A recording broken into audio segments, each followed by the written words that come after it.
నేను అయితే గోంగూర మెత్తల్లో వండుతున్నానండి. అంటే ఆయిల్ అయితే వేస్తాను కదా, పసుపు అయితే వేస్తున్నాను. ఇప్పుడు కరివేపాకు, ఇదిగోండి కడిగి పెట్టుకున్న మెత్తళ్ళు బాగా ఇప్పుడు వేయాలి.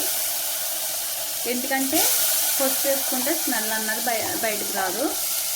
ఇప్పుడైతే పచ్చిమిరపకాయలు, ఉల్లిపాయలు ఒకసారి కలిపేసుకోవాలి. ఇదిగోండి నేను సాల్ట్ అయితే వేస్తున్నాను. ఆల్రెడీ మసాలాలు అన్నీ ఉన్నాయి కాబట్టి కారంలో, అందుకని నేను మసాలాలు ఏం వేస్తలేదు. కొద్దిగా వాటర్ వేస్తున్నాను. ఎగిరిపోయింది కదా. ఇప్పుడు గోంగూర ఉడకబెట్టింది లేదా ఆకులైనా పర్వాలేదు. మూత వేసేసుకున్నాక 1 నిమిషం మూత పెట్టేసుకోవాలి. చూసారండి కూర అయితే వేడివేడి కూర చూసారా, చేపలు మెత్తలు కూర అన్నమాట. ఇదిగోండి వీడియో నచ్చితే కనుక లైక్ చేయండి, షేర్ చేయండి, సబ్స్క్రైబ్ చేసుకోండి. గోంగూర మెత్తలు కూర.